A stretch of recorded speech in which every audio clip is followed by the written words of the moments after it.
Just saying, man. We live. Oh man, look, we live. Somebody that hit the button.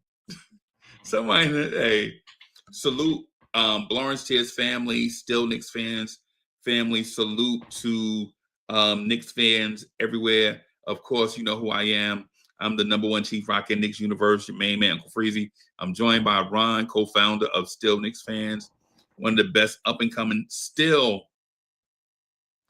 channels around here. Ron, what's good, man? Yeah, can't complain, man. Happy to be here as always. You know, I love chopping up my brother Uncle Freezy, and shout out to the Blorange family here and there and everywhere. Shout out to all y'all. Everywhere. Hey, man.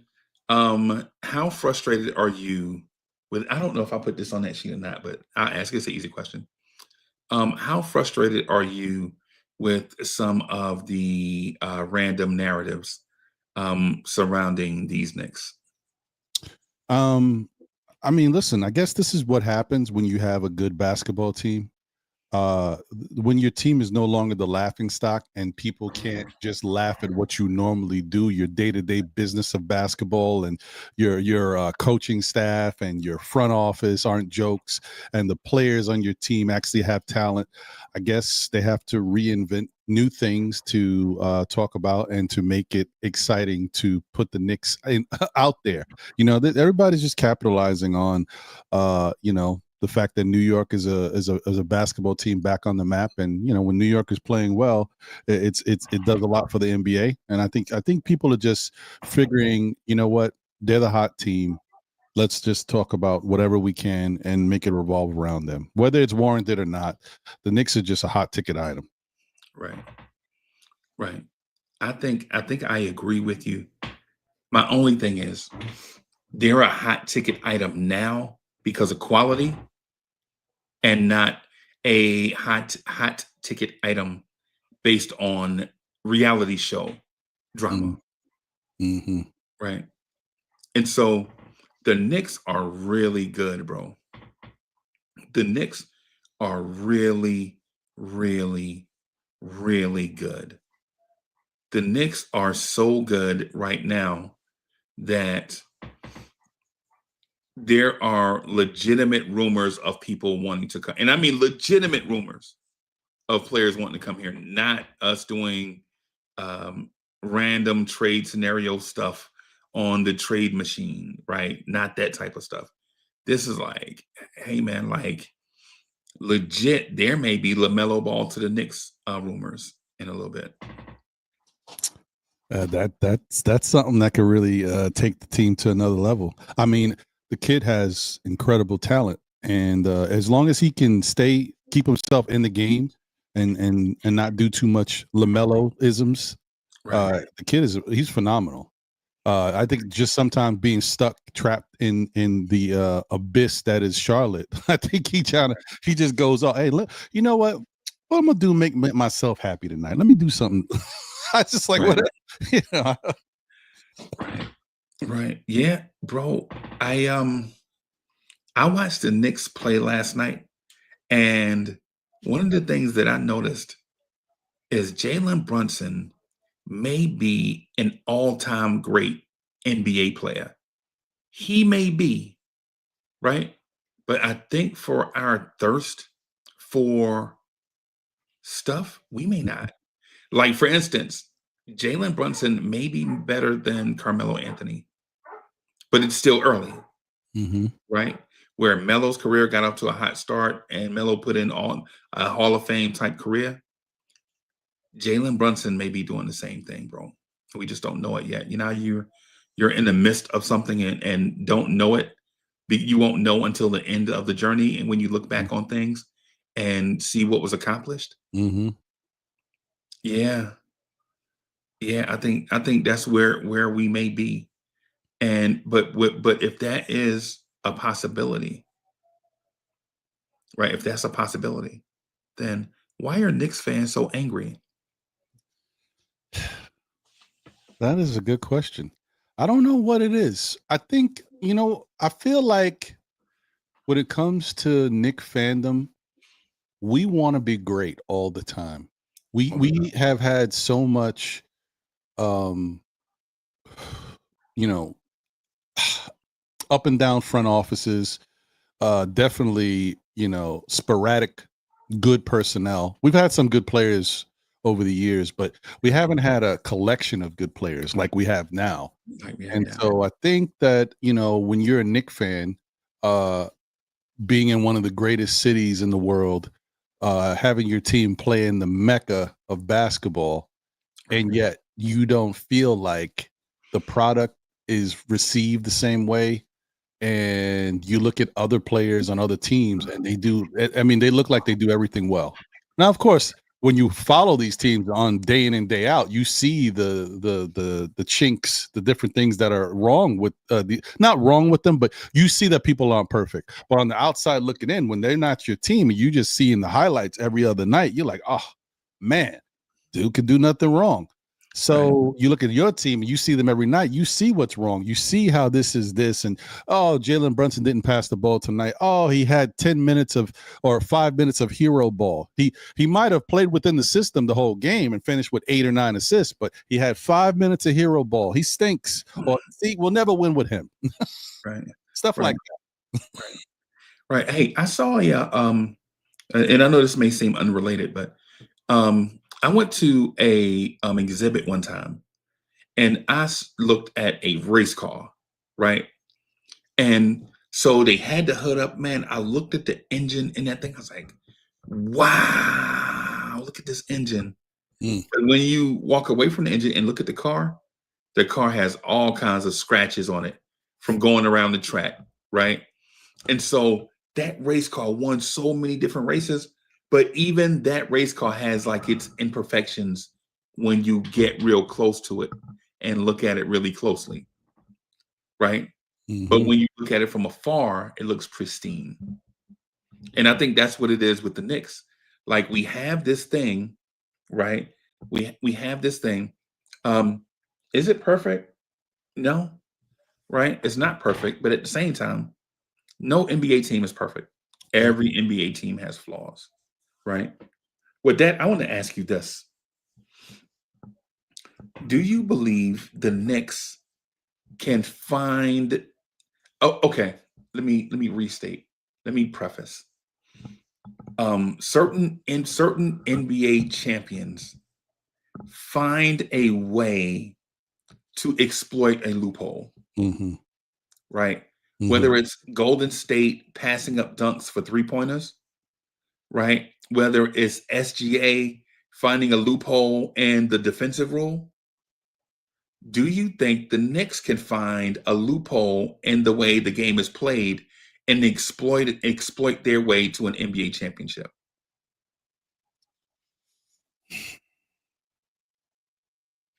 I don't know.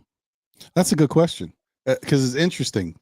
I don't know because I don't know enough about. It's tough to say because I feel like we haven't seen the best of the Knicks yet on either end. I mean, On don't the get me end. wrong, the Knicks have come very close to being really good offensively at times, but like I said, I don't know if we've seen the best because of the level of consistency. So that's one side. And then the flip side is on the defensive side. I definitely know we've been okay defensively to start the season. We're not that great defensively right now. So we Right, definitely haven't really locked in there. And so right, it's tough to say whether we can actually take advantage of a loophole until we right, get what we do down and it looks like something that we can tweak or take advantage of. It's right, tough to say. I don't know if I can see it yet until they show that they can do something. Right now, a lot of people can point fingers and see the negatives. The negatives are starting to be a little bit more glaring right, at this point. right.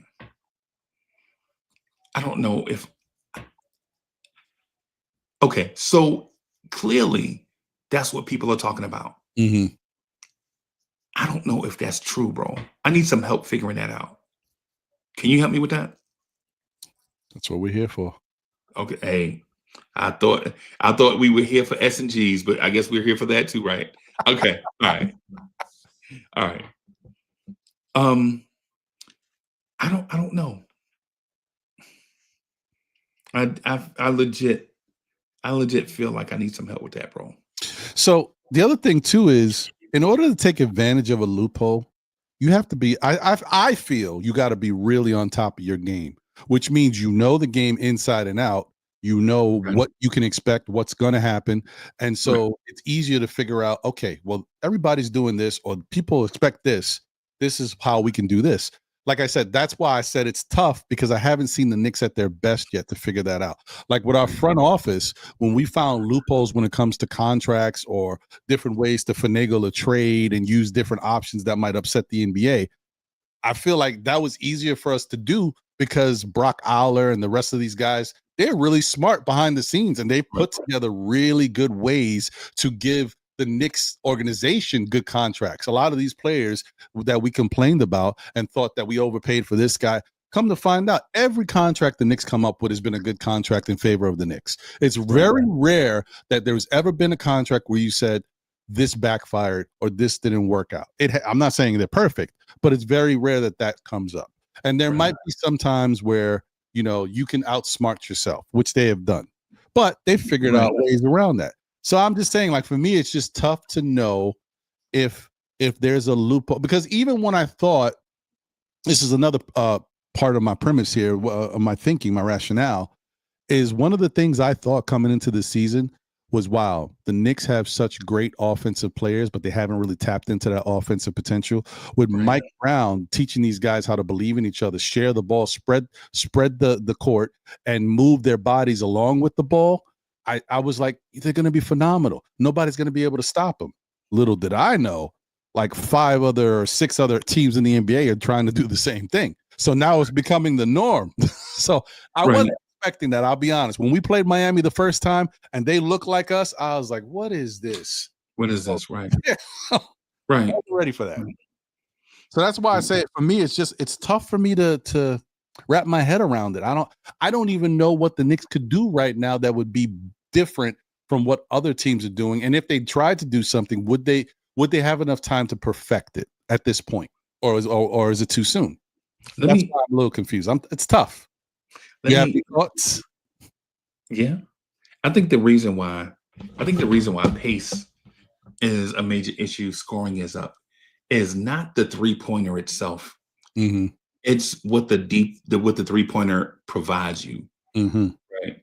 So the threat of the three-pointer, just even before tip-off, the threat of the three-pointer is, hey, you get three. First of all, you get 3 points for a basket instead of 2, right? That's one threat. The other threat is it spreads your defense thin, right? Where once you could hide guys defensively, now you can't hide guys because people have to stay closer to 3-point shooters, right? Right. And so also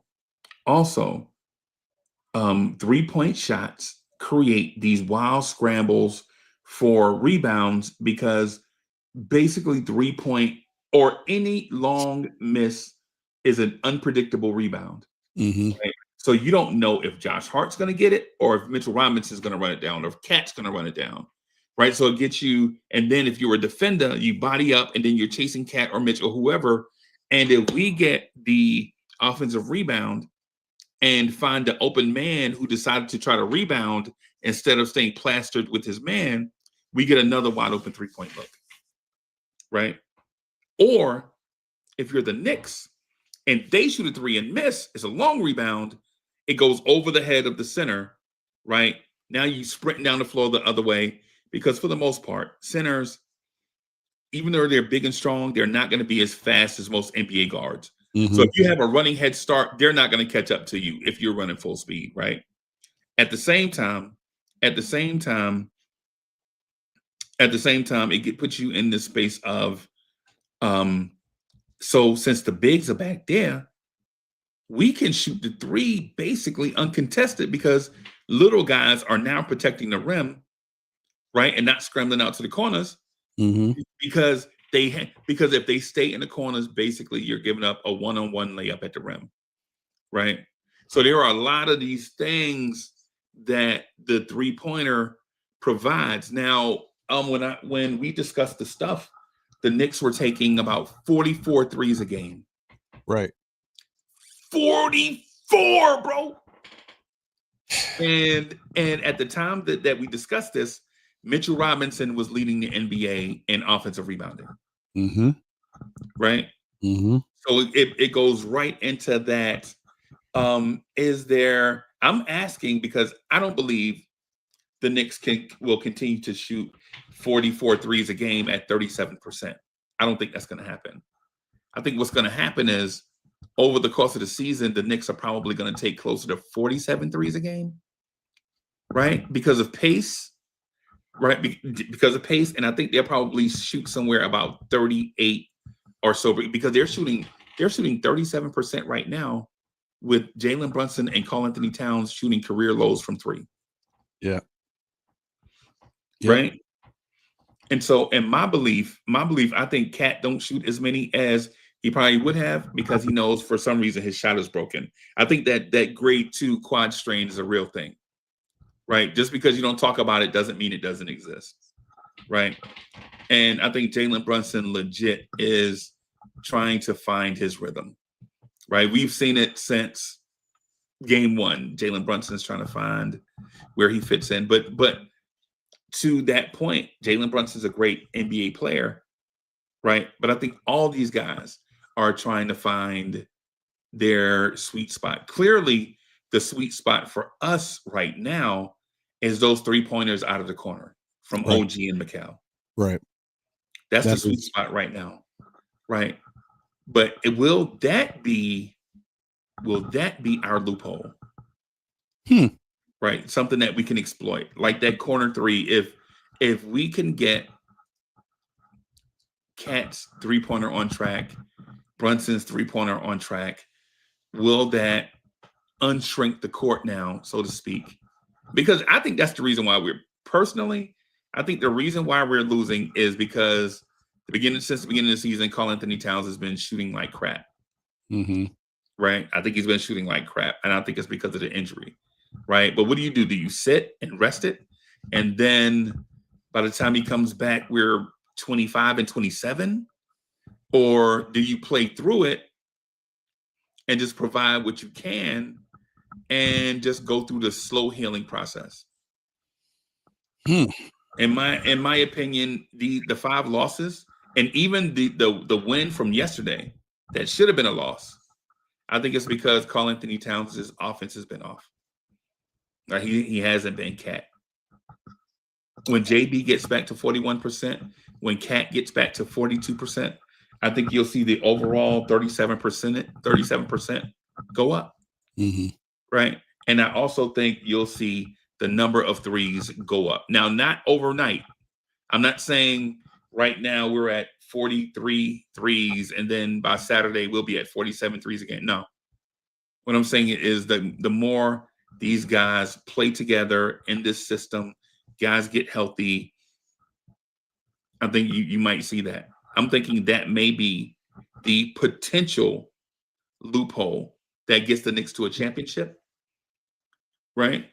And when I think about how teams win championships, I don't know if teams that win championships lately, I don't know if teams that have won championships lately use someone else's formula to a championship. I think a champion has to innovate relentlessly. You have to innovate regularly. Like even if you're known for a thing, I think you have to keep refining that thing. Every time the defense adjusts, you add a new wrinkle. When they adjust, you add a new wrinkle. When they adjust, you add a new wrinkle. Mm-hmm. Or these cigarettes I'm smoking may not be cigarettes.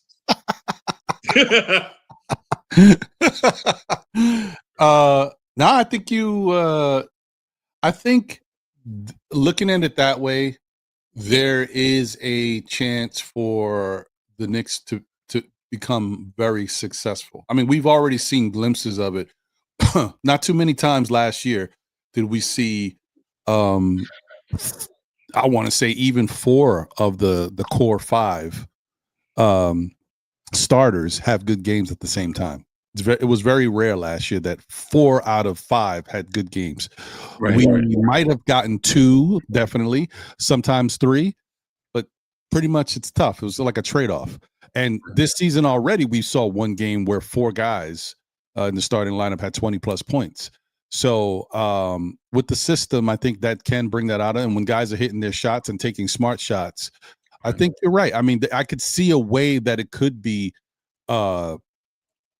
something that would make it very difficult for the opposing teams to stop and become a Knicks thing. My only thing, because of what we've seen so far, and I know it's early still, is that this offensive system is still a work in progress. It's a read and react system, so guys are still learning how to properly read and react. We've also seen on the flip side, guys be hesitant, not know exactly what to do when they see something, or they do something, but it's too late. They waited too long. Right. So watching, like I said, we're starting to see that other teams are picking up this style of play, or they've been doing it and now it's just coming to the forefront because we're like paying attention. And I've been watching a couple other teams run this type of offense. And honestly, maybe because they started it before the Knicks did, they're a little bit better at it, or their style is a little bit different. So while I hope that is the case, where the corner 3 becomes really prevalent for the Knicks and they can capitalize on good shooting, I also hope that they start to open up the offense a little bit more and get a little bit more intricate with the plays that they run to get themselves quality 2s. Because whether or not it's going to work, who knows?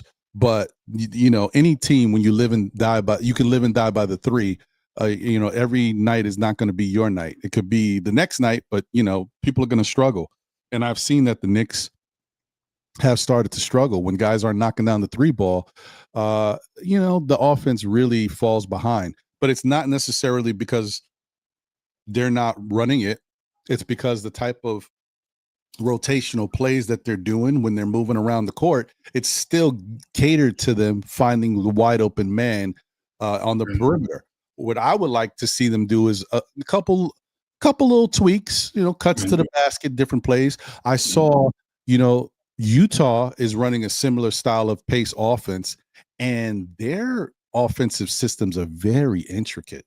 They're running double screens, curls, both guys showing at the same time on one defender and making the defender get stuck in the middle of them, and both of them cut, and he's got to pick one, and whichever one he doesn't pick, that's who gets the ball, and it's working like a charm. Stuff like that, incredibly hard to defend. It's kind of the same thing we saw that Indiana was running against us and the rest of the league in the last year's playoffs.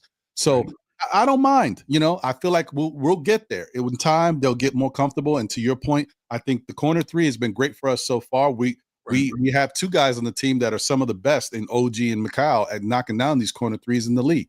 So I definitely think we can capitalize on it, but I would like them to open up those plays to a little bit more intricacy and see if we can capitalize. Because I just think we're settling a little bit for the perimeter shot a little too much. Right. I find that to be interesting. I find it to be interesting though, because I'm thinking, like, how did we get here? Right. Like, because teams have been doing this for years. We're starting to do this now. Clearly we're behind, but we have the effective pieces to do it. We do. Right. And we may have always had, well, not always, but for people from the New York tri-state area, forever is a year, right? Like, man, it's been like that forever, man. 1 year, whatever, right? but I think the Knicks may have had the personnel to do it, because previous to this, we had guys here, and if you gave them you gave those open looks to RJ Barrett or Emmanuel Quickly. Quickly is streaky. RJ needs glasses, right? But at the same time, now that the personnel group this team is gonna be the team. In my mind, this is the team. This is who we're rocking with for the next handful of years. I can't see them trading for Devin Booker or John Morant or LaMelo or whoever fits the trade narrative du jour. Mhm. I can't see the Knicks trading for Giannis because why would you turn this into the Milwaukee Bucks East, where you have one star and now you're scrounging around the league trying to find a guy to plug in with him? Because Mhm. if you trade for Giannis, you got to trade for his brother. And all these weird things that go along with, you know, making a top 10 player all time comfortable. Right? Yeah. Yeah. Mhm. I'm gonna ask you this though. Just on that point, does Mike Brown's schemes of playing faster help players in the short term while risking long-term damage? Yes, I think that they do. I think um, Tom Thibodeau's system, while very vanilla, worked for what he wanted the team to orchestrate on the defensive end. He wanted to run that half court offense, be a little slower, methodical with it. You know, I don't know all the ins and outs, but it looked like he wanted them to be a little bit slower, more methodical with it. But also, obviously, he wanted them to take more threes. Like he ramped up the threes over the years so they can score more points and get more possessions. Right. But he wanted that half court offense, so obviously that the Knicks could be in position to set up their defense effectively after a score. So not getting caught in transition. Right. And the other thing about that though is it gave guys on the court time to do what they want. Some in some cases way too much time with the dribble, and always getting to the end of the shot clock and stuff. But the point is, the flip side of that is the offensive players are comfortable. You know what I mean? Yes, the offense is plotting. It doesn't look great. It's very vanilla, but for those guys, they got a lot of time to get into their spots, get to their destinations, and do what they want to do. So that makes them a lot more comfortable. Also makes them not have to move as much, not have to go as full throttle running around the court, doing different things, trying to live up to amount of time where the ball has to get into the paint. My body's got to get into the paint. I've got to do this. So yeah, I could definitely see how this style and pace that he's having the guys run could definitely allow for more injuries. It's speeding up everything, even though it's not just about speed. It's about movement. It's about spacing, passing, all of these things. But nevertheless, we could all see the Knicks are playing faster as players. They're moving around a lot more. Right. Right. One of the things Tom Thibodeau valued though, too, in slowing down the offense is possessions, Mm-hmm. offensive rebounds, turnover margins, right? Things like what he valued is the Knicks holding on to the basketball, Right. whether it was Oh, no live ball turnovers, no dead ball turnovers, because there is a difference when you look at turnovers and you're like, oh man, we only had 14 turnovers. Well, if all 14 of them led to fast break opportunities, that's like having 30 turnovers, mm-hmm. right? As opposed to an offensive foul counting where somebody fouled and then the team has to take the ball out and you go down the court and set your defense and wait on them to come down. So there's a difference, right? But right now, even with the Knicks playing faster, the Knicks are third in the NBA in turnover margin. So they're playing faster, but they're not playing reckless, which is significant, right? Mm-hmm. Tom Thibodeau was risk averse, and there's nothing wrong with what Tibbs was doing. Tom Thibodeau was a great coach. He may not be a Hall of Fame level coach because he never got to the finals or won an NBA finals as a head coach, right? But he's a heck of a coach, bro. Did he frustrate us while he was here? Because it seemed like Tibbs did less, made less changes, kept the I don't want to use I don't want to use a bondage reference, but what do you call it when someone holds you back for your own safety? Governor. So he governed like their abilities, like no Deuce. I know you're a quarterback in high school. I know you're a great athlete, but we don't want that. We want you to be strong. Mm-hmm. Right. And so you get the Deuce like that kind of played like Charlie Ward. Knicks fans, y'all remember Charlie Ward, the dual threat quarterback that won the Heisman Trophy, came to New York and played for Riley and Van Gundy or whoever the coach was, and he looked like not Charlie Ward from college. He looked like a big, strong, sturdy point guard, really solid. You know what I'm saying? But with that, just not to go off on in a different way, I just want to say this.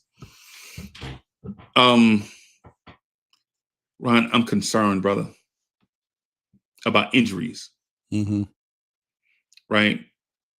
For instance, and I'm not knocking Mitch, but Mitch is going through the post ankle surgery management. Right. But there is no timeline for it. Like the Knicks haven't told us how long this is going to occur. They never told us like if he's improved, did he improve? Right? Like they're not telling us now. Now, do they have to tell us? No, right? They don't have to tell us. Would it be cool if they told us though? It'd be cool, right? OG Anunoby is out right now with a hamstring injury. Jalen Brunson was out with the injury. Cat has a grade 2 quad strain right now. Josh Hart missed time due to injury. You see where I'm going with this? Like, there is an injury aspect of this that I think we should be cognizant of as fans. But I do think our, what do you call them? Our trainers understands this and are working on a plan to keep these guys healthy for June. Because I think everyone in the organization and the fans expect this team to be healthy, playing well in June when it matters. Like, it doesn't matter what happens in the post regular season. Get us to June healthy and playing well with the new coach. But when you mentioned 4 out of 5, 4 out of 5 of our starters have already missed time due to injury.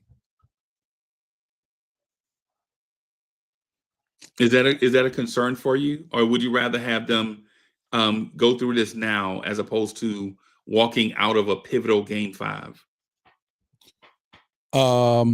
Yeah, I mean, yes, I would definitely rather them go through it now. I guess the only thing that I wish happened, which is what I thought might happen, is I thought that Mike Brown would find a way, and I know he wants the best out of his players. Right. The only thing is when guys have to speed up their movements or their decision making, with that definitely comes a natural thing to move and move your body faster. You're gonna go harder at what you're doing. We've seen already OG Anunoby is a phenomenal You stole my word. Phenomenal. He's a phenomenal basketball player. Right. But the some of the time, sometimes he pushes himself. Like he's like an Energizer bunny. If everybody watches OG Anunoby on the court, just look at his movements. He's all over the place. Right. But sometimes he moves a little bit, but I can't take that away from him. That's his style. But he's like he moves all over the place. Right. And that's part of the reason, a lot of Knicks fans, hate the fact that Cat falls on the ground all the time and OG falls on the ground. They do this because it prevents them from getting big injuries, right? And Brunson going in the post as a small guard. Yeah, we also hate that, but it's so effective that we deal with it, even though he risks turning ankles all the time by being a little guy amongst the trees. This is very true. So it's that trade-off. You got to if you want certain actions, you got to take, guys trying to do it smart. And this is not something, just so people know, this is not like a figment of the imagination, like, oh, they just fall to try to, no. I mean, I had a coach tell me this when I was playing basketball back in the day. Listen, if you move too fast or you try to pivot off the wrong foot or you're unorthodox or awkward, just fall on the floor. Rather Just than fall. planting and getting yourself caught up, just fall. I was like, okay. So it's a real thing, people. It's a real thing. Yeah. And not only that, when I played, they taught us how to fall. Fall and roll. Never fall flat on your chest or on your back. Because if you roll when you fall, you may injure one thing, but you won't injure everything. Right? Like if you fall flat, you might hit your shoulder and your backbone and everything. But if you roll, hey man, you might just hit your elbow. Right? Now, does hitting your elbow on the floor hurt? Yeah. Not as much as being wheeled off on a stretcher, though. That is 100% fact. And fortunately for us, for the most part, I think these guys learned how to fall. OG learned how to fall. As you can see, his injury was a hamstring injury, had nothing to do with falling. Cat, even though he scares me every time he does it, he actually knows how to fall too. Because if you look at when he does fall, even when he takes them big falls, notice how his upper body is in the air. He doesn't have to, you don't got to worry about him falling and hitting his head on the back. He keeps his body up. So I'm like, somebody taught him how to fall. Yeah.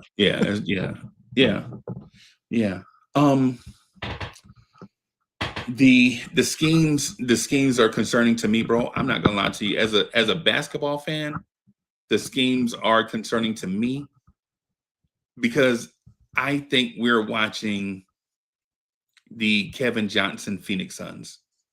Ooh. That's what I think we're watching right now. Right. That was a fun team, though. Yeah, it was a fun team to watch, right? Right. That's what I think we're watching. I think we're watching the late 80s, early 90s Phoenix Suns, where you have a point guard that can absolutely score on whoever you want. You have a Hall of Famer on as a jumbo wing, whether it's Cat or Barkley or whoever you want to insert into that piece. You have Hornacek and Mikal Bridges in comparable roles. You have OG Anunoby, Cedric Ceballos, Richard Dumas in comparable roles. And maybe it's a blueprint that a lot of teams follow. I didn't keep track of all the teams that were copycats. I'm just talking about this one instance. Right. You know what I'm saying? But that's what I think we're watching. So here's the thing, though. With those Phoenix Suns teams, in the playoffs where they should have been sharing the basketball, like you play a certain way all year, when they got to the playoffs, it became my turn, your turn, my turn, your turn. And they couldn't always beat the Lakers or the Trailblazers or the Sonics and eventually the Spurs. Like they got to a point where they hit their ceiling because they couldn't figure out what to do with the basketball. And my hope is that if we shoot the three and stay true to the system that Mike Brown is implementing, then I think we can win. Right. But in the playoffs, if there's a game where a team is legit looking to take away Jalen Brunson, I know Jalen Brunson will sacrifice for a little bit. Will he sacrifice? Will you see a Jalen Brunson game where he only takes 15 shots? Will you see a Jalen Brunson game where he only takes 12 shots in order for the team to win? I think he could, but we've just never seen it. When teams did that, Tom Thibodeau told Jalen Brunson to take more shots, where he averaged about 40-something points a game and for long stretches, right? But at the same time, we didn't win.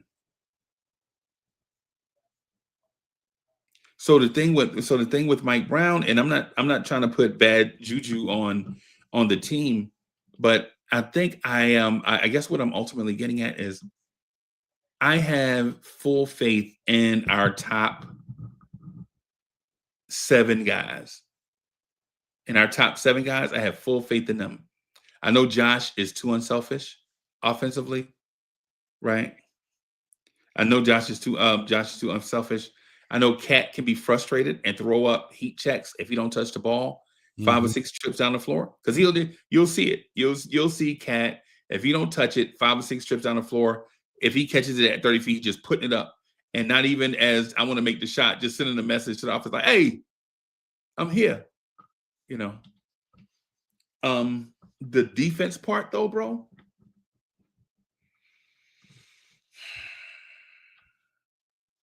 Looking rough. This is not this. Yeah, they're not gonna. The defense. I'm gonna say something funny. It's gonna sound totally ridiculous and totally counter to what I've been saying since the season started. But which camera? Which camera's on? This one right here.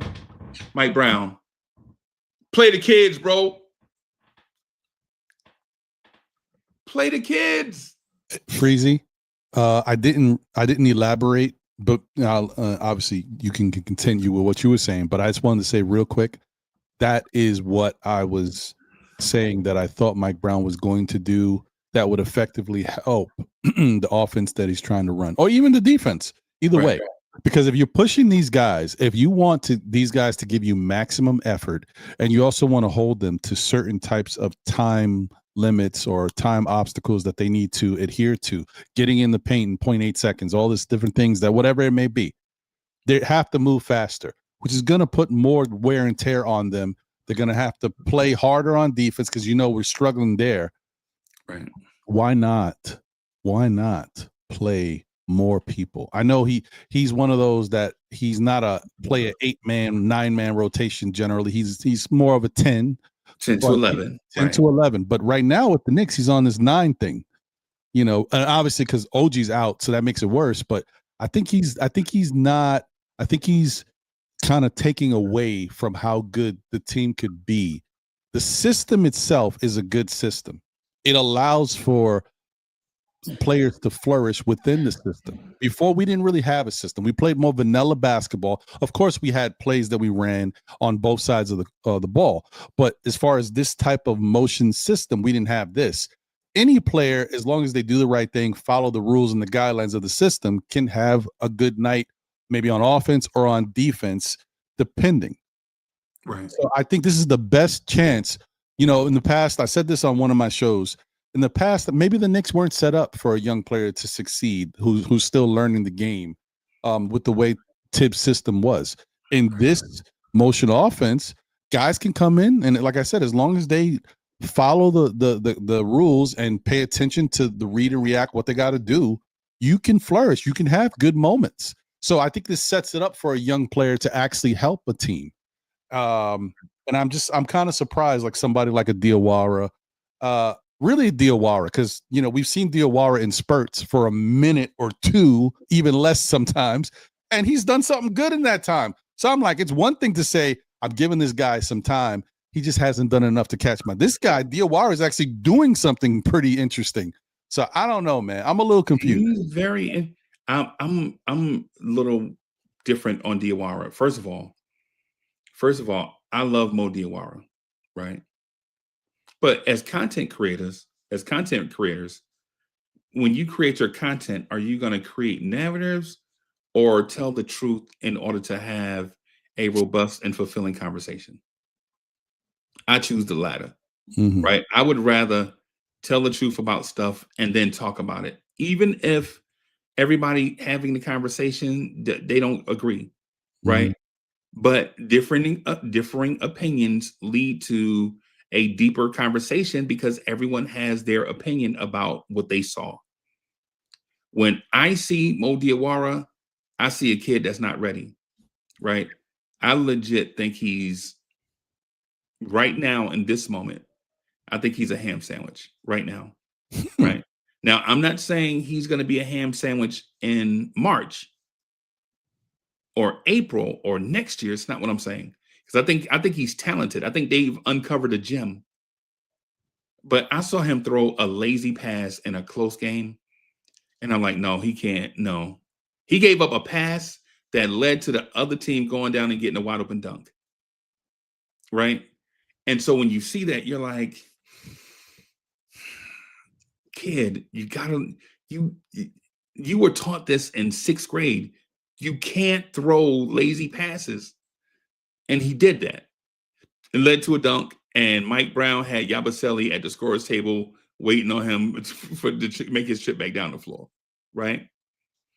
So there's this thing about the kids. Like clearly, Huck Porty's in the doghouse. I think he should be. Clearly, yeah. Clearly, Tyler Kolek is in the doghouse, right? Mm-hmm. Pakem Dadier is in the doghouse, right? Mike Brown chose Mo Diawara to be the young guy to get these minutes, right? That means he trusts Mo Diawara, and maybe Mo Diawara is showing them something in practice that the others are not showing in practice, right? We shouldn't be considered. We shouldn't really consider age over ability to play, right? Because I was going to say talent, but all NBA players are talented, but can you play, right? So the Mo Diawara thing, I personally don't think he's ready. But here's the thing: if you don't play them, they probably won't get ready. So I'm kind of in that split sense, like how you mentioned, play. I don't know what the difference is between Mo Diawara's minutes and Yabusele's minutes. Well, I will say this. In fairness to what we've seen and how it can affect the player, Diawara, the last 2 games he's played like a minute and 40 seconds in one and a minute and maybe 19 or a minute and 20 in the other. The one thing I look and say is a positive, in the game he played a minute and 40, he had a block, right? In the game he played a minute and 20 something, he had a steal and a rebound. So I could at least say in the amount of time that he's out there, he did something. If he played 30 minutes, he'll get 30 rebounds and 30 steals, everybody. I don't want to say that.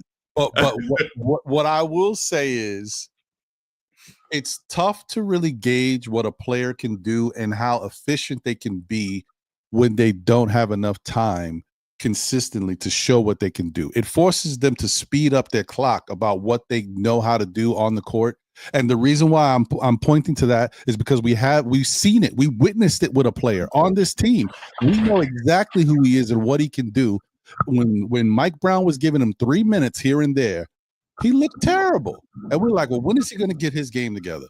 And then he got the ball and he's shooting. He gets the ball with 5 or 4 seconds left on the shot clock, and he's taking terrible shots to finish out. And so if you're looking at Jordan Clarkson's minutes when he's getting 3 minutes here or there, you're like, this ain't the Jordan Clarkson I'm used to. Even though he's a chucker, he's not even looking like the Clarkson that's a chucker that could hit some baskets. But then as soon as Mike Brown stopped the 3 minutes and started giving him consistent 6 minutes at a time or whatever it is to give him a little bit more consistency out there, then he started to get settled and started to play his game. And he looked a lot better, and he wasn't forcing up shots because he only had 3 or 4 seconds or 5 seconds on the clock to get it up. Right. So what I'm saying is, I just think a guy like Diawara, is he going to make mistakes? Yes.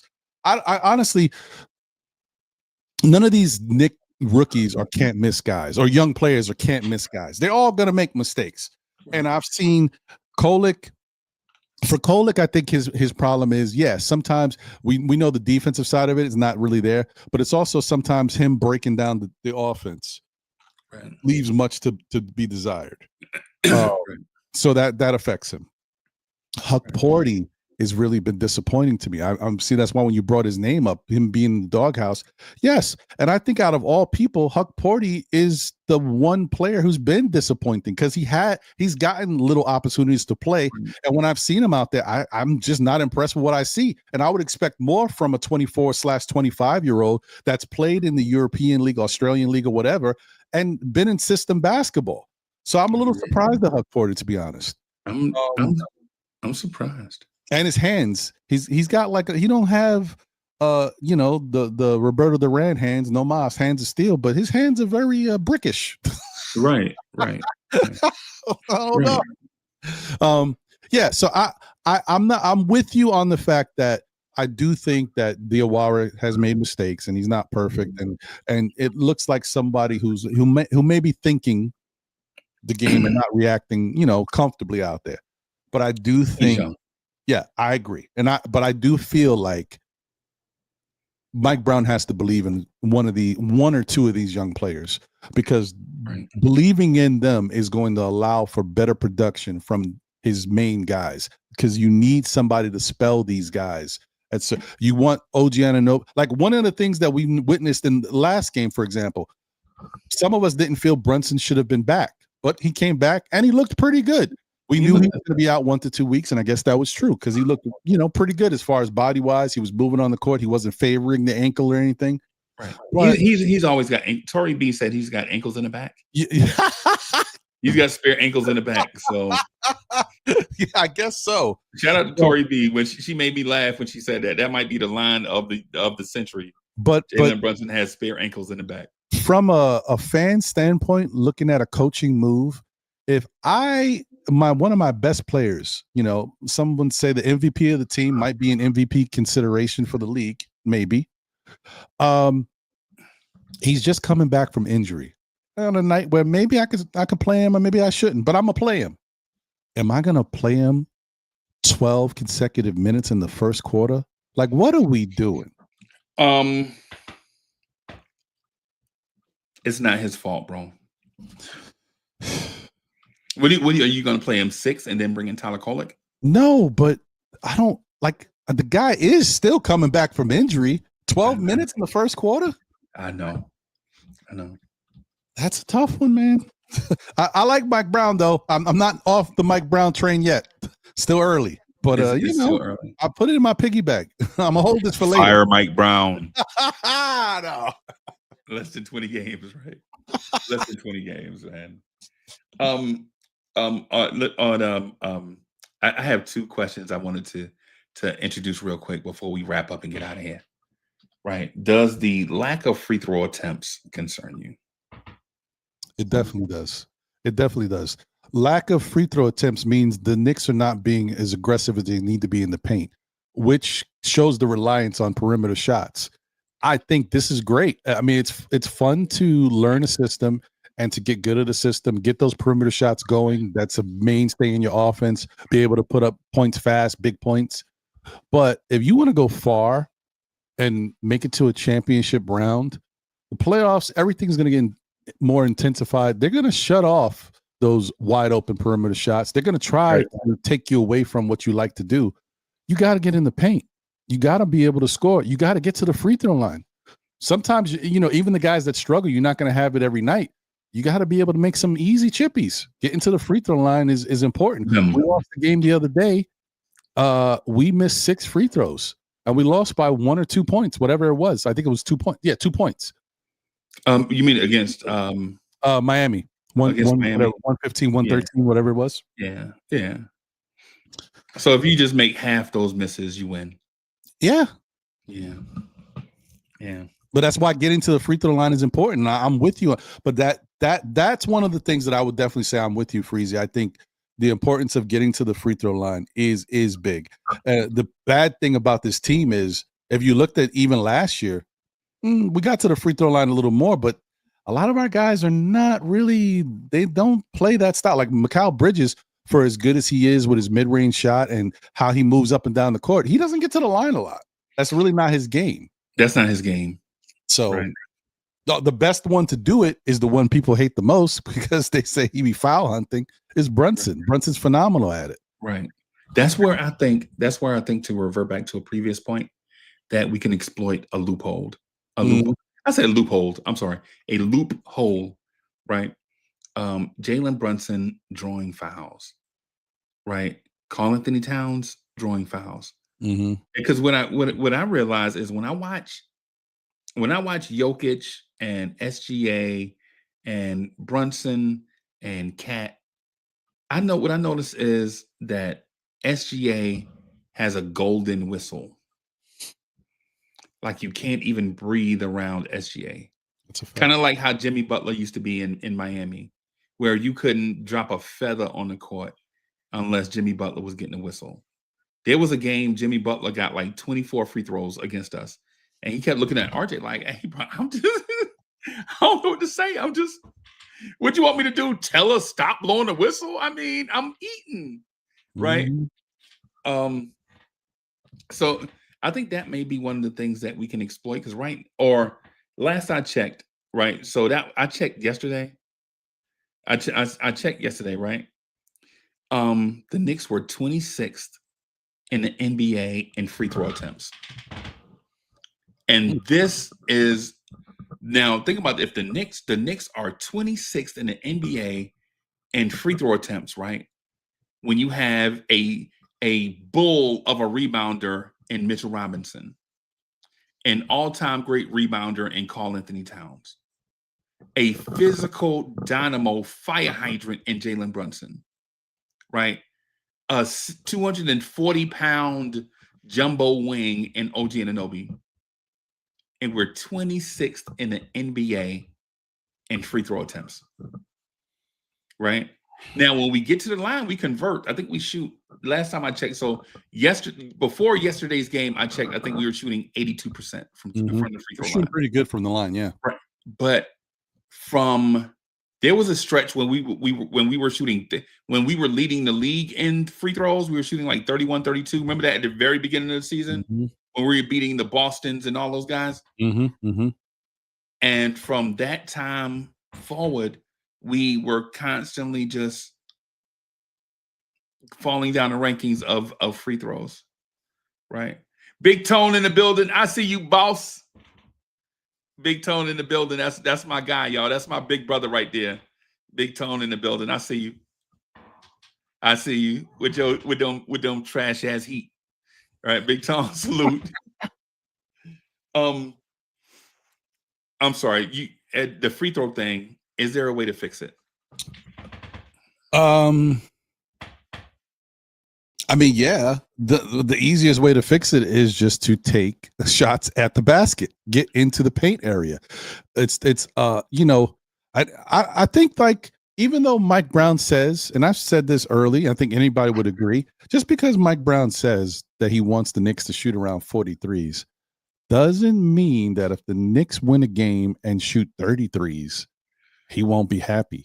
Right, because a win is a win. Yeah, it's just a benchmark of pushing yourself to put pressure on the opposing team, space the floor, put good shots up, quality shots, hopefully. But, you know, I guess I'm saying like it's also effective because it helps you. And you know, when the other team is trying to game plan for you, the Knicks are going to shoot a lot of threes. Good, that's what we want you to think. Yeah, we may, but we want you to prepare to be on the perimeter, stopping us from shooting threes, so we can do backdoor screens and cuts and all this other stuff to get better shots on go. My biggest thing that I keep saying before, and that's why sometimes I feel like it's going to be a work in progress for the Knicks to really adapt to this offense. I always had an issue with in past years the Knicks not setting up plays for their best players, because just because you're the best player does not mean that you have to work hard to get your shots. Yes, we know they're going to do it. We know they can do it. They're solid. They're incredible. But why not set a little back cut or a screen for Brunson or for Cat downhill, or off the baseline, something you don't expect, you rarely ever see like that. When the Knicks can get to the point where they're doing stuff like that unselfishly, and everybody's eating all over the court in all different ways, that's when I know then now I'll be like, we're a problem. I think we're a good team, really good team, to be honest. But I don't want to say we're a problem yet. When I start seeing stuff like that, then I'll say we're a problem, because that means everybody's bought in. The coach himself is bought in to making sure everybody can get any type of shot on the. Nobody's immune to this action. You all are going to share the ball, move around. I don't care who you are. We're going to find. And the other thing too, another thing I wanted to say real quick about Mike Brown's offense. The Knicks are kind of doing even a vanilla part of this offense too. Yes, it's different from what we've done in the past. A lot more motion, a lot more movement, a lot more sharing. But it's still not as fine-tuned, and that takes time, obviously. But when I was watching videos of him talking about the Sacramento offense and watching players from Sacramento talk about how they orchestrate it, they would sometimes pass the ball multiple times until they found what they deemed the perfect shot. Not a wide open shot, the perfect shot. They Right. would pass the ball 4 times. But Have a they shot. would do it fast, though. They did it Yes, fast. yes. Right. And that's what I'm saying. The Knicks are nowhere near that yet. But I'm not saying we won't get there. But when we start to continue to do this, continue to play different teams, show us different looks, but continue to believe in each other and move, and that's the whole thing. It's all about Right. everybody trusting each other. Right. That'll be a key. And I think we got to stop settling for that outside shot, even though So we have to push. right. So let me ask this. Let me, if I may, this is supposed to be fun, but I have to appeal to your intellect. Uh-oh. Right. So where is the balance of threatening teams with the loophole thing, like exploiting a loophole, which is shooting 53s a game at 40% from three, right? That is how do you balance that with getting to the free throw line? One of the things you have to, I think that you'd have to do is realize that first off, you're not the only team doing this, right? I was looking around the league yesterday at different teams, and the last 2 years, especially this year, a lot of teams are shooting around 43s. Right. It's not. It's we talked about it before as far as the motion offense and stuff. A lot of teams adapted, but forget that part of it. Just the actual shooting of threes. A lot of teams are jacking up the threes. So the key is, I believe, you have to continue to try to do that, but you have to make it's a read and react offense. You have to make the adjustment. Come out the gate with that being your initial game plan. We're going to move the ball, run our sets. I'll run our plays the normal way, the read and react plays, and see what everybody's doing, and start taking your threes as you would normally do. And depending on what's happening, that's how you'll make the adjustment. If you guys are all knocking down the shots, or for the most part, guys are hitting their shots, you keep with it because that's what's working. Right. It doesn't matter if they get to the free throw line if you're knocking down the outside shot. It doesn't matter if you get into the line, as long as the points are going in the hoop and you're scoring. Not a big deal. But when you guys are having off nights or struggling to get the shot off, maybe that is when you can start kind of, we see guys like, and the reason why I say it can be done a little better is because the only people we really see cutting is Deuce, Macau, Right. OG. I'm not watching everybody out there on the court cutting. I Right. did see Clarkson cut a couple times. They cut 10. Deuce cuts terribly, right? So he cuts, he doesn't even look back at where the ball is. Like he's basically passing through. And you right? know what's sad, Freezy? Because this is your guy.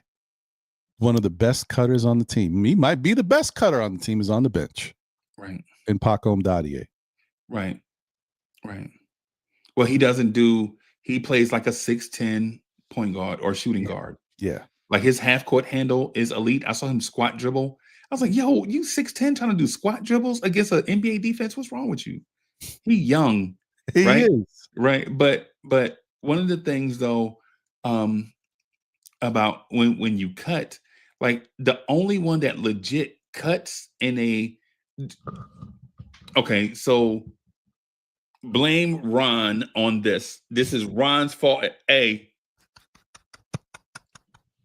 One of the best cutters. So we have two elite cutters on the team, Karl Anthony Towns and OG Anunoby, and they're starters, right? When they cut, they legit seal their man and give the passer a window to pass them the ball. Others cut through the wash to come out on the other side to come back and get the basketball. So they're moving, right? But Cat does, and I'm glad IKBM Dre brought this up a few weeks ago with the Maggette cut. Like Cat will. You ever saw that movie, The Avengers, where the dump truck was going down the street, moving cars out of the way? Mm-hmm.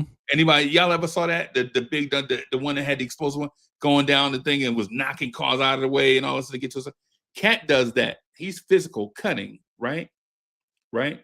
The only thing is you have to have an average passer to recognize the passing angle and where to throw it. Like, because seeing him free is one thing, right? Because Josh did it the other night, and I could have reached through the TV and put Josh in a trash can, right? Like, Josh saw a cat cutting baseline and threw a bullet pass at his feet, right? Ball goes out of bounds, and Josh is like, and anybody that has ever played knows a big man, right, is not going to be nimble like a little man, right? So you either throw that thing up high so they can catch it up high, or you bounce past it in there so they can catch it, right? That's just how you get the ball to these guys. It's one of the reasons why when Mitch rolls to the rim, he don't even turn around and look back, nothing, because he knows the pass is never going to come, right? But to that point, though, I have one more thing, man. I promise I'm gonna get out of here, y'all. It's just when I get around Ron, we start off talking about R&B. Next thing you know, we talking about Knicks, and then it always goes back to R&B. So, but here we are, right? Here we are. So, Ron, what was your highlight performance of the year, and who did it come from?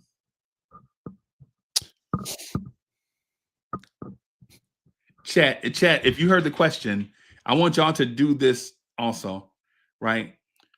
What was what was the highlight game of the year from a player, and who was that player?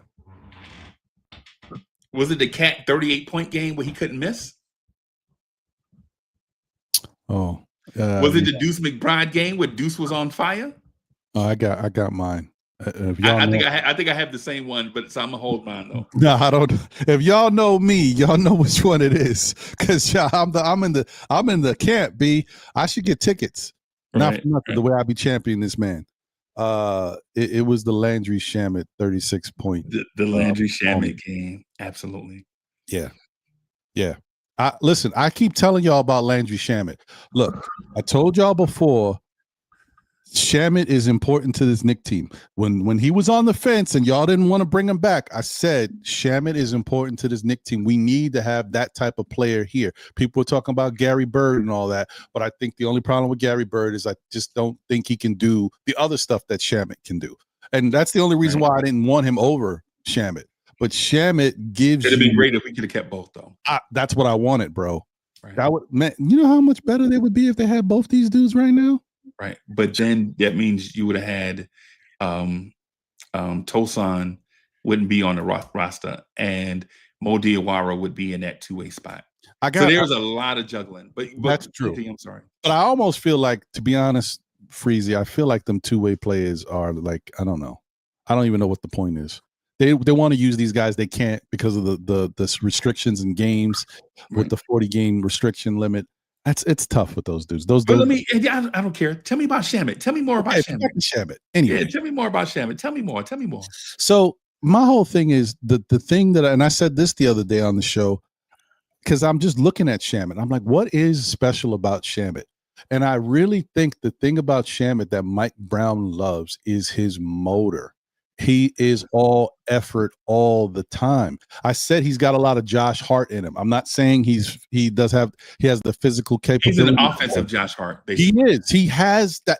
He's got that thing. Like, you want guys that are a little fiery when how they move on the court, and Shamet has that. Shamet be moving on the court like he better than he is. Ron, that's not nothing wrong with that.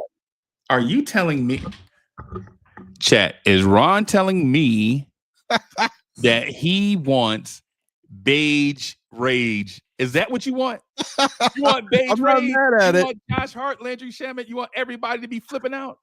I am not mad at it. Just saying. I like Shamet, man. I like him, and I think he gets a lot of flack for not being a great defender. I joke all the time about Shamet. Shamet is the worst defender in the league. He's right up in your face, and you still find a way to score over him. But he's right there, though. But he makes you work for it. Yeah, yes, he does. Yes, he does. So he makes you work for it. And Wayne Peterson, I see your point. That's a great point. Yesterday, the relocation on the Josh Hart offensive rebound, where Josh was in the paint looking for something to do, and Landry Shamet, when Josh was turning his shoulders like this, Shamet was moving his feet in the same pattern. right? And you only know stuff like that if you played and you have experience. Like when someone has the ball, you have to be within their vision cone. Like the person with the ball can only see so much. And so you have to stay in that cone of vision so they can have an outlet. And when Josh was turning his vision cone, Landry Shamet stayed right in that cone with him. And he wound up hitting that three late. So he wound up hitting 2 threes late, right? But Ron, I agree with you on that. I think the play of that game, though, is when Landry Shamet dunked on that light-skinned kid, the other light-skinned kid. Don't lie. You didn't know he was going to dunk, bro. Don't do that. You didn't know he was going to dunk. I loved it.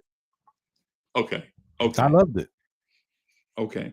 All right. So, yeah, everybody, Landry Shamet dunking on Kelly Ware, to me, was the epitome of what this season is like. Like, he dunked on the opposing team, a 7-footer, but the dunk wasn't perfect. So it's the perfect. It epitomizes the season. You get it done, but it wasn't pretty, right? You got anything else before we get out of here? One more thing I just wanted to say real quick. This was a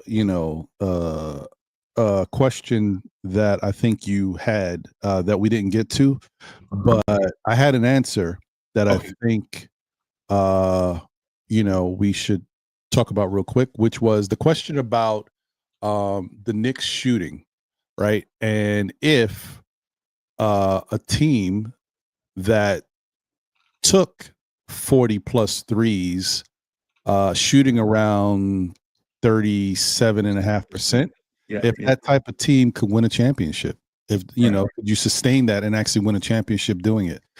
When you kind of look at it, the information that's out there, there hasn't been a lot of teams that have done that. And really, in the past championship winning teams, none of them really have done it except for one. And right now, you see a lot more trending towards this style of play. But previously, if you just look back at the last 10 years, championship teams, none of them shot as many threes, played that way, and won a championship. The only team that we've seen do it before is the Boston Celtics, who shot around 42 or 43 threes per game, something like that. And they shot around 38.5% when they were doing it. But they're the only team that was successful at it. And if we remember that Boston broke records that year. They were one of the best shooting teams in history. So it's a rare thing. And when they blew out teams, they blew them all the way out, bro. Legit people were sitting guys in the third quarter. They're like, hey man, this thing over. They were cooking. Yeah. But the thing about it is they were not able to sustain that because they didn't have elite 3-point shooters. They did that by committee. Mm-hmm. The Knicks have 4 elite 3-point shooters, 2 from anywhere on the floor and 2 from those corners. Right. And so, because when you think about it, OG is not gonna Larry Bird you from the top of the key. That's not his game. But he will Larry Bird you from that corner, though. Don't sleep. Mess around, sleep if you want to, and give him them corners. You know what I'm saying? Like Mikal Bridges is not Steph Curry from the top of the key. But you mess around and sleep in that corner, and he is better than Steph. Well, not better than Steph, but you understand. No, but them numbers are very similar. Yeah. I to that I wanted to ask that, but then I wanted to shy away from it a little bit. And the only reason why is because when I looked at the question, I keep looking at it, and I was going to ask you, because one of the things that we left out is the Knicks are making about 16, 17 threes a game. Mm-hmm. That's way unsustainable, bro. 16, 17 threes per game. It's crazy. That's crazy. And if they shoot closer to 50, that means you're making about 20 threes a game. But here's the thing, Ron. I think that's our loophole. I think that's our loophole. Our loophole is Jalen Brunson getting back to his career average from 3. Karl Anthony Towns getting back to his career average from 3. And those dudes on the corner, them corner boys, if they just keep doing what they're doing, I think that might be our inroad to the championship. Not to the finals, not to the Eastern Conference Finals, not to the second round. I'm talking about to the championship. Right? I think that is our innovation. Right? Having the court spread so wide, a dude in each corner and a dude on each wing, all four deadly from three. The only thing is that fifth person has to have some type of offensive gravity in order for us to get there. So if that fifth person has zero offensive gravity, it's not going to work. Right? Yeah. It's just not. But So, I feel good about it, Freezy, because when you say it like that, yeah, that I think that's something that definitely the Knicks can capitalize on, and but hopefully, like they play in those sets, those realms, because OG has kind of found himself gravitating a little bit more to the top of the key and different. But if he can if him and Mikal, even if they're switching, if they could just keep them corners, keeping their movement going. I like it because Cat where he likes to shoot it, and it allows Jalen to kind of freelance and move around and pick where he wants to let it fly. And then maybe one of those guys could be Deuce, because Deuce is starting to wake up, guys. I'm watching, and quiet as kept, even though we still don't want to give him a lot of praise yet. And I'm holding court on it. I'm gonna say this with tempered expectations. The last game was the best game I've seen Yabusele thus far. Why y'all say that man name wrong? Is that like a Yabusele? Yabusele? Yeah, that's French. Yeah, that's French. Yabusele. Yeah, Yabusele. I bet you every time you hear these Americans, Yabusele. That's how I've heard it, but if it's Yabusele, I can say that. I'm joking, man. I don't know. I heard Iron Eagle say Yabusele, and I just stuck with it, man. I actually like it better, but anyway. Right. But yeah, but I liked, and I'm not saying there was anything so special about his game. I liked the way he was moving in this last game versus Dallas. I liked the way he was moving. That was the best I've seen him move since he's been a Knick. Right. So just watching. Yeah. I'm watching. Everybody, make sure you check out Still Knicks Fans. I think everybody has a name that rhymes. It's like Juan and John and some other guy, right? Man, y'all make sure y'all check out Still Knicks Fans. The Saturday morning show is always epic. Like I legit, like when I'm washing the car or like doing stuff around the house, man, I check out the show and the guys on there are mad passionate. They are passionate. Like they save up all their takes for the week just to come just talk about them on one show. Make sure y'all check that out. Ron, you got anything else? Oh, make sure y'all subscribe to the channel because I think Ron and them are making a wave. And man, make sure y'all contribute to the wave, right? Contribute to their wave. Like they're growing super fast, unlike other channels. Like just stagnant, just praying for a subscriber. Still Knicks Fans is growing like super fast. And it's because there's quality content. There's like a Monday show. Ron has guests on. There's the Saturday show when the fans take over and things of that sort. Man, so yeah, man, make sure y'all check out Still Knicks Fans. I'm still a fan of Still Knicks Fans. So. That's what I'm talking about. See, Freezy? He understood the assignment. Appreciate you, my guy. Yeah, man. Listen, once again, I appreciate you as always, Unc Freezy. Blorange Tears has been, a second home to me personally and to the whole Still Knicks Fans pot. Like, John don't really do what he used to do anymore. He got a lot going on, man, with his family. He got 4 kids. He's taking care of a lot over there. He got a basketball team almost. Yeah, so man. He don't have the time he used to have, but John used to feature himself on Blorange Tears and other channels as well, man. So, but he loved Blorange Tears, and he's the reason why I know about Uncle Freezy and Blorange Tears. Right. So, shout out to my brother John. Thank you to all the subscribers and supporters, man. Thank you to Blorange Tears as a conglomerate in the nation, man. You guys kind of helped put us on the map with all Freezy's extra help when we first started, man. He definitely shined the light on us as a channel and allowed us to really expand our voice and help us be a big part of this Knicks community. So I'll never forget that. Appreciate you, my brother. Yeah, man. Hey, and y'all notice tonight tonight we didn't contribute to the runaway narrative trains, right? Because we know y'all are getting tired of, we know y'all getting tired of the runaway narrative train, right? Like the same four narratives on every show over and over and over again, over and over and over again. And so we just wanted to do something for those that crave like legit a robust conversation of things that make sense, exchanging ideas, not being judgmental, not coming in with your armor on, ready to battle over something that we can't control. But what we can do is have, discourse, civil conversation about this ever-changing Knicks team from night to night. Different things happen. And so from night to night, we have different things to talk about, right? So on that, man, we are going to get out of here. Good Thursday night, everybody. To y'all, I guess we'll go in here and watch Buffalo lose to somebody or whatever it is. Appreciate the chat. Y'all. Oh, Giants fans.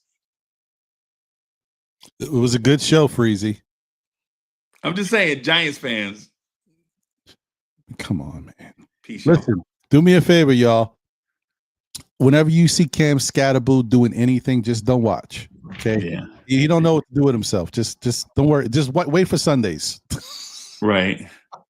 Right. Right. Right. All right, y'all. Peace.